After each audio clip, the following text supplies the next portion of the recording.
What's up with Mrs. Norris and Crookshanks? Did Dumbledore even know Hermione and Ron? What did Crabbe and Goyle do in their free time? Welcome to the Pottership Podcast, where we chat about the beloved Potter characters and their relationships.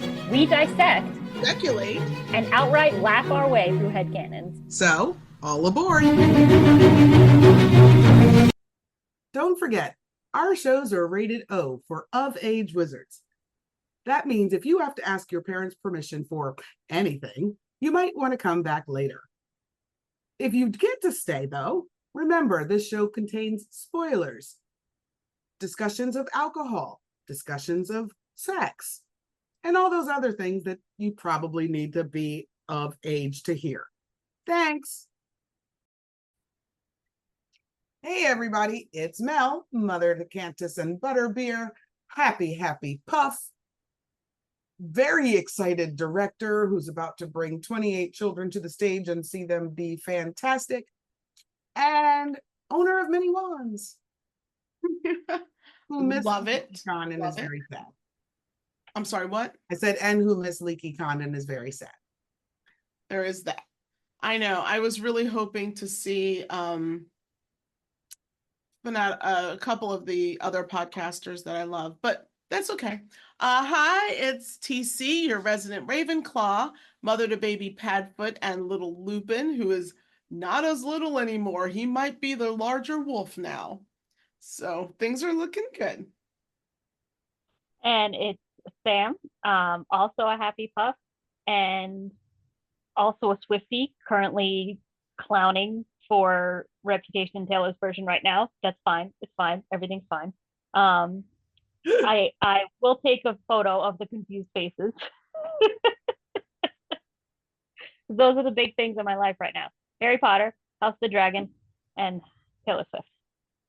Okay. All right. Janet Jackson was in town last night and I about lost my shit, realizing I didn't get to go to the concert. So she was?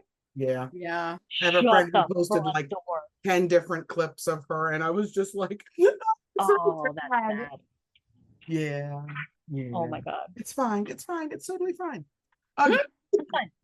Well, before I intro the topic today, I would like to, and we have a show host question, but I would like to do a cannonball real quick for Jeremy, because our listener Jeremy sent a beautiful version of the Pottership Podcast logo. We absolutely love it. We will find some way to use it. I don't know how yet, but if anybody else also wants to send us any artwork or renditions of the logo, we'd love to see them, because obviously we love our logo. So any other versions of it is also just cool. So thank you so much, Jeremy. But also, I designed the original logo and I'm not going to be offended if we update it at all. I was going to say, it's close enough to the original that I didn't think you were going to be upset. And it's gorgeous. And I think it's beautiful. For Leaky next year, or not Leaky. What do they call it next year? Oh, I don't remember what they're calling it next year, but it's basically all fandoms. Something like that. A whole bunch of fandoms. We'll see. Or something. We might go. I think we might have to pull it off and see what happens. We'll give it a year. I'll give it a year. So I have the show host question, and we never ask show host questions literally just about Harry, Ron, and Hermione. Like, we hardly ever do. So I thought of one for the three of them. We all have bucket list places we want to visit. So I imagine in the Wizarding world, they would as well. And I want to know, for Harry, Ron, and Hermione, where do you think their bucket list place to go is?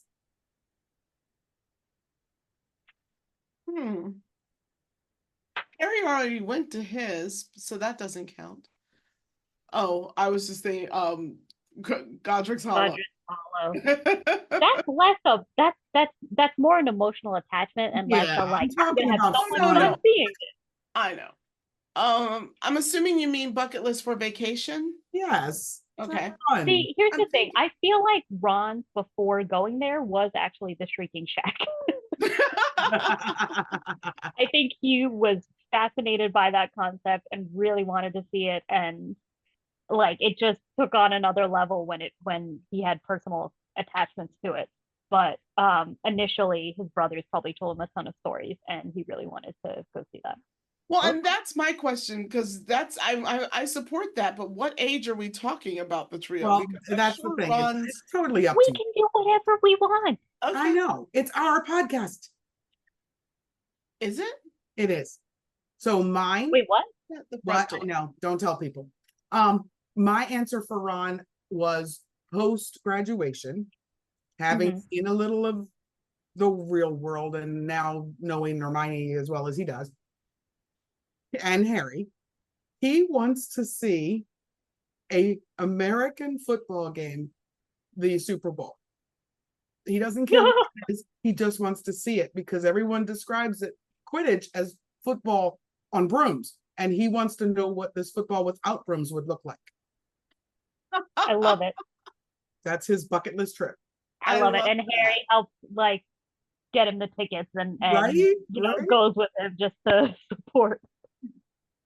I actually was thinking for Ron, because they go to Egypt, they do all kinds of things, but he never gets to go to Romania. And I think he would love to see the dragon reserves in Romania. Okay, that's very cool. I guess in my head he had to have seen his brother, but you know what? You could be very right. So yeah, okay. I like it. I like it. Now for Harry, I can tell you he wants a cruise. He wants a month-long cruise on a muggle cruise ship so that he can just relax. That's the one thing he wants. And because remember, I have in my head, I'm talking about their bucket list as young adults.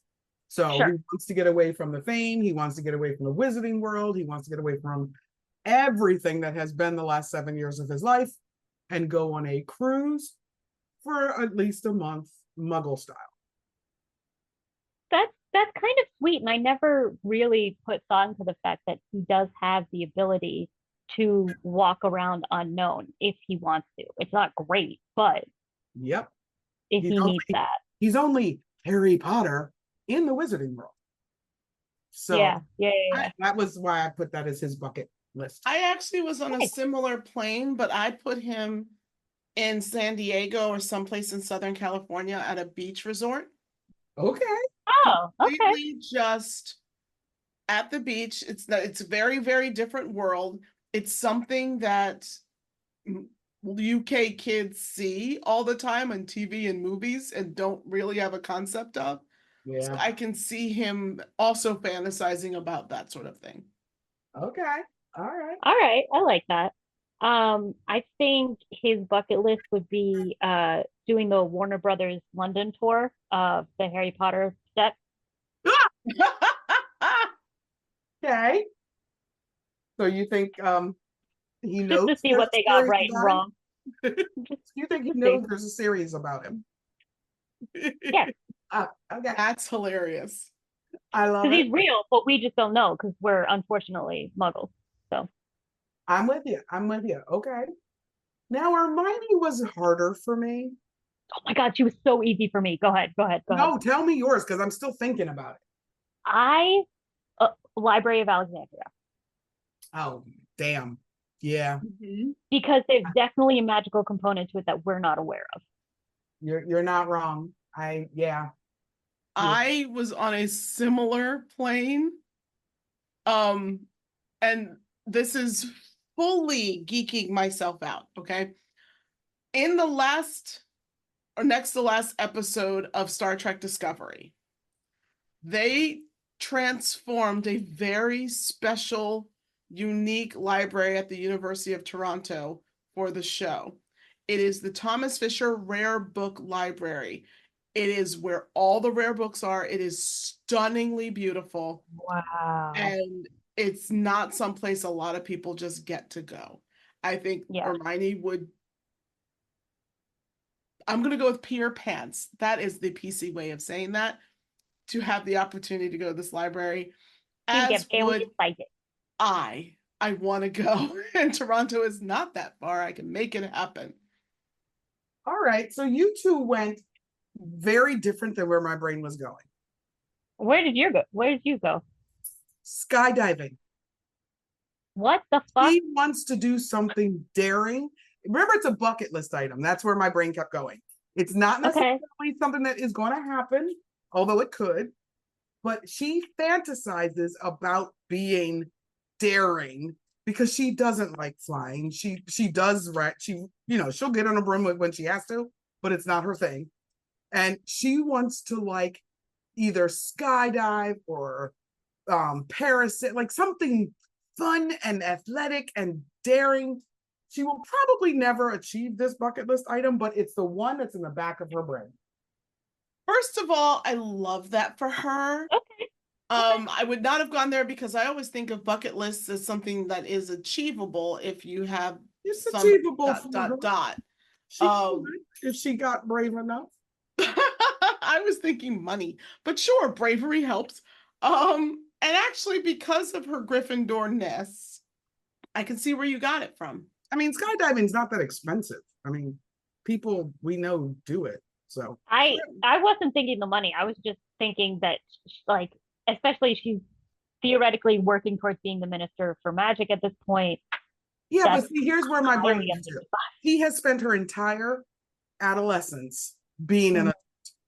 She has spent her entire adolescence fighting, taking care of two teenage boys, being responsible, being looked at as someone who is so straight and narrow and only sees books, and that she has this bucket list in her head that is exciting fantasy stuff. So Here's what's funny. That's where I went. Here's what's very funny about this. Because Hermione is a muggle-born witch. Mm-hmm. She would think of skydiving as this big, dangerous adventure. Whereas wizards would be like, why is it such a big deal? I can just slow myself down before I hit the earth. Like, it's not at all dangerous or scary for wizards. But because of the way she thinks, yep, it's a daring, insane thing for her to do. And I love the juxtaposition of that fantasy. So I'm like, that's really cool. What if wizarding skydiving doesn't have a parachute? You just jump off a broom at whatever height, and there's a spell at the bottom. Well, it's called a port key. Oh, true, but I just thought of a new thing for Hermione. Yeah. Only because no one has done it, supposedly, according to the last thing I read years ago. I could see Hermione wanting to be the first wizard/witch on the moon. Yeah, but it's not a bucket list item you can achieve. That's also cute, but yeah. No, but you know what I mean? Like, there's not a lot of like NASA doesn't exist in the wizarding world, but it would for Hermione. Yeah, I get what you're saying. I get it. So here's what I'm going to say to our listeners. Where do you think what is on their bucket lists? What do you think is on their bucket list? Because I would love to hear what other people come up with Hermione. I suspect most people will send her to a library, which is fine. But I feel like, I mean, just like one of my bucket list items was Fiji. I grew up saying I wanted to go to Fiji since I was like 5 years old. I never in my wildest fucking dreams thought I would get to Fiji. And I did. Mine was Venice.